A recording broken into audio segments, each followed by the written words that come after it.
د انعکاس میډیا ګرانو لیدونکو اوریدونکو سلامون. هیله ده چې روغ جوړ به یاست. یو ځل بیا هم ستاسې په درنه حضور کې د شهید معلم ناول له دوهمې برخې سره حاضر شوم. تمه ده چې دا برخه به هم راسره تر پایه واورئ.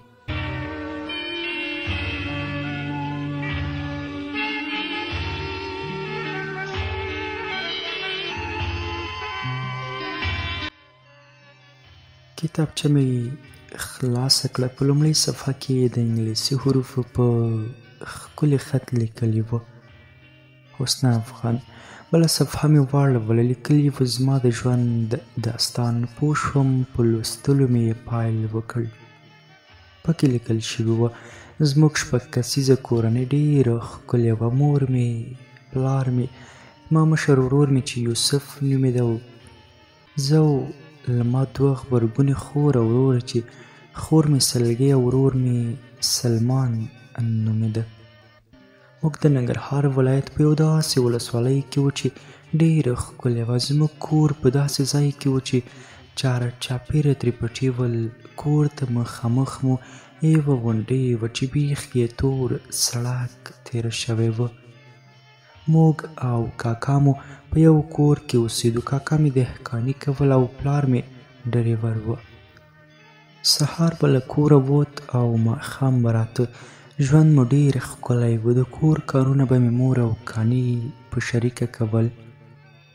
زه، یوسف او د کاکا 2 لورګانې مهیا او غوټۍ. موږ به سهار مکتب او ماسپښین به مدرسې ته تلو. ورځې شپې تېرېدې. زه د لومړي ټولګي څخه 2 او له 2 څخه 3 ته بریالی شوم. حیا او غوټۍ هم 3 ټولګي ته بریالۍ شوې، خو په ټکي هم خبرې نه وې. خو د دوی برعکس زه اول نمره او ښه لایقه وم. یوسف هم لایقه و، خو زما په څېر اول نمره نه و. موږ به سهار ښوونځي ته تللو. پلار به مې موږ ته د خوراک لپاره پیسې راکولې چې ځان ته پرې څه واخلو، چې دا کار زما د کاکا نه خوښېده ځکه هغه ډېر کنجوس و. خو زما پلار بیا په ماشومان ډېر مهربانه و او په دې خاطر زما د کاکا په لورګانو هم ګران و. یوه ورځ چې موږ له ښوونځي څخه راغلو په کور کې بد حال جوړ و. حیران شوم چې زموږ په کور کې څه پېښه شوې ده. د خلکو ګڼه ګوڼه کې ورننوتم. مخکې ورغلم، له حیرانۍ مې خوله وازه پاتې شوه. هغه څه مې ولیدل چې په خوب کې مې هم نه و لیدلي. د خپل پلار په جسد مې سترګې ولګېدې. زغم وړ راته نه وه. پورته شوم، په ځمکه ولوېدم. یوې ښځې پورته کړم، د مور په خوا کې یې کېنولم. د ویر او ماتم ورځ تېره شوه. مازدیګر یې زما پلار خاورو ته وسپاره. د پلار د دفن وروسته خبره شوم چې پلار مې چا د موټر لپاره وژلی او موټر یې ترې وړی. لنډه دا چې زموږ د بدبختۍ د پیل همدا ورځ وه. کاکا مې په پلار پسې ښه سخات او خیرات وکړی او خلکو ته یې ځان وښوده چې ما مې د ورور پسې د مال نه ځان خلاص کړ. خو 1 میاشت وروسته یې زموږ سره چال چلند بلکل بدل شو. هر ماښام به چې کور ته راغی زما د پلار د مړینې د خیرات خبرې به یې کولې چې د هغې خیرات پور در باندې پاتې دی. اخر یوه ورځ زما مور ته وویل چې ستا د سرو غړکۍ او غوږوالۍ راوړه چې خرڅ یې کړم او د مېړه د خیرات پیسې دې پرې خلاصې کړم. که څه هم مور مې په دې راضي نه وه، خو خپل ټول سره زر زما کاکا ته ورکړل چې خرڅ یې کړي او پور پرې خلاص کړي. دا الله جل جلاله ته معلومه وه چې زما په کاکا رښتیا قرض و او که هسې یې موږ ته ویل. خو زما د مور د سرو زرو خرڅولو هم زما د کاکا وضعیت بدل نه کړ. ورځ په ورځ یې موږ سره اړیکې خرابېدې.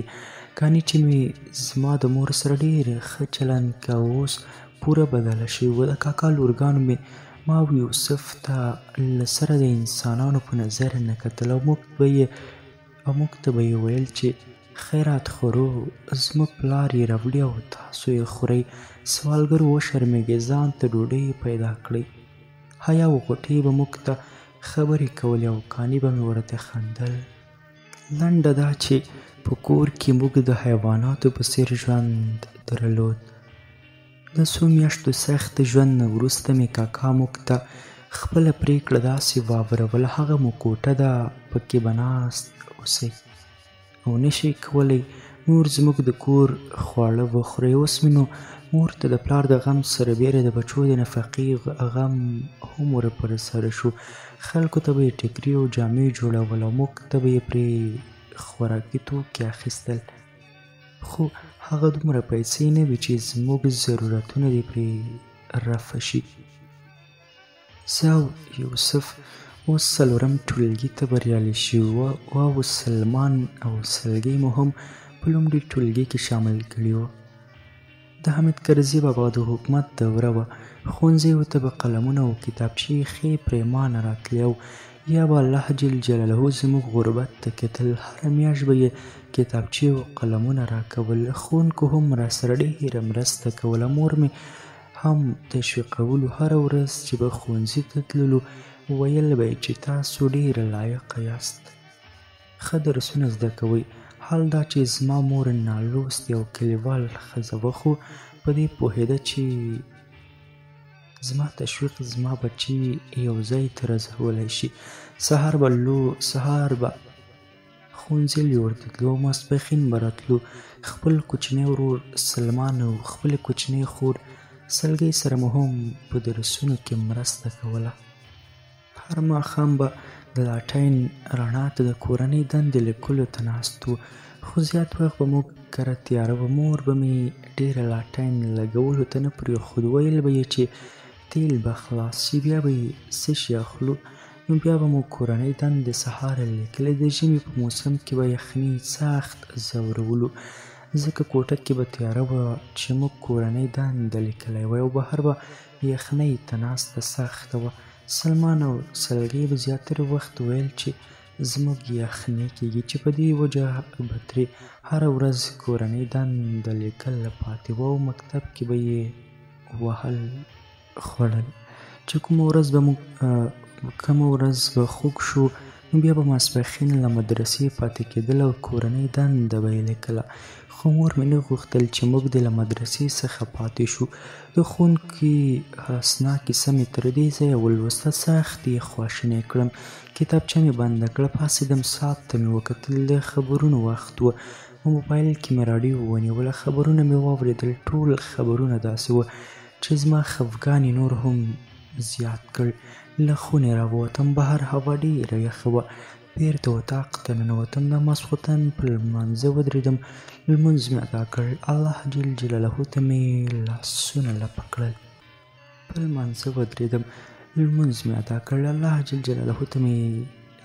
لپه کړل.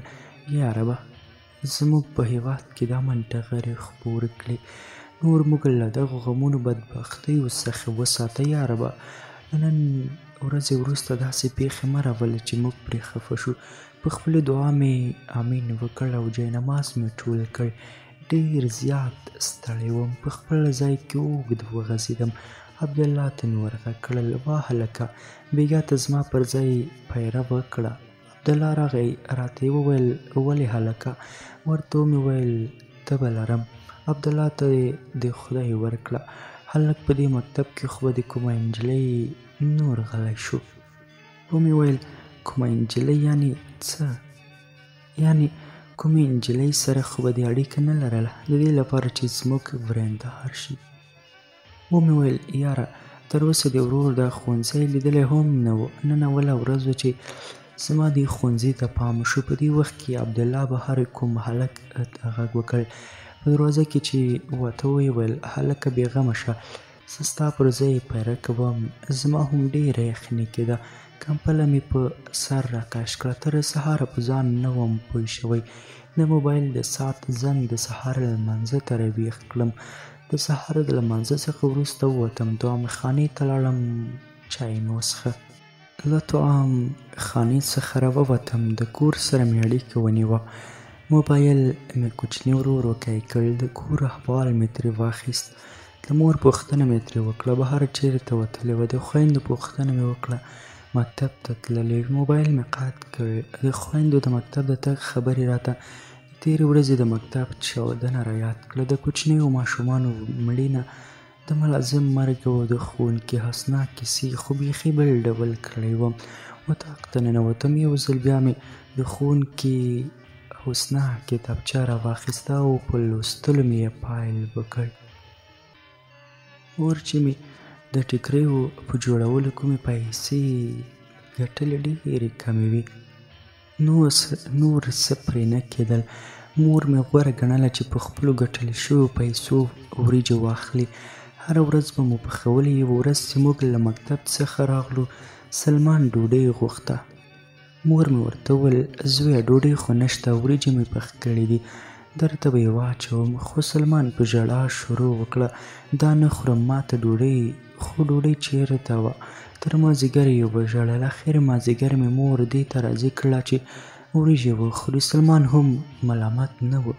هره ورځ وریجې، هغه هم جوش شوې.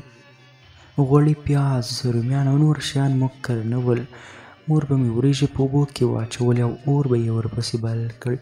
دا هغه وخت و چې زه له 4م ټولګي څخه 5م ټولګي ته بریالی شوی وم، او یوسف هم 5م ټولګي ته بریالی شوی و. سرمعلم ټول شاګردان د ښوونځي په انګړ کې راغونډ کړل. وینا یې شروع کړه. ویې ویل چې راتلونکې شنبه باید ټول زده کوونکي تورې جامې او سپین ټیکري ولري، که نه ښوونځي ته به د راتلو اجازه نه ورکول کېږي. ملازم به په دروازه کې درېږي او څوک چې په بدل لباس کې مکتب ته داخلېږي له دروازې به یې شړي. د سړي ښوونکي دې خبرې سخته خفه کړم او له ډېرو فکرونو او سوچونو سره د ښوونځي له انګړه د صنف پر لور روانه شوم. ګرانو اورېدونکو، دا به د شهیده معلمې ناول 2مه برخه. تر بیا ورتلونکې برخې تاسې په لوی او مهربانه څښتن سپارم.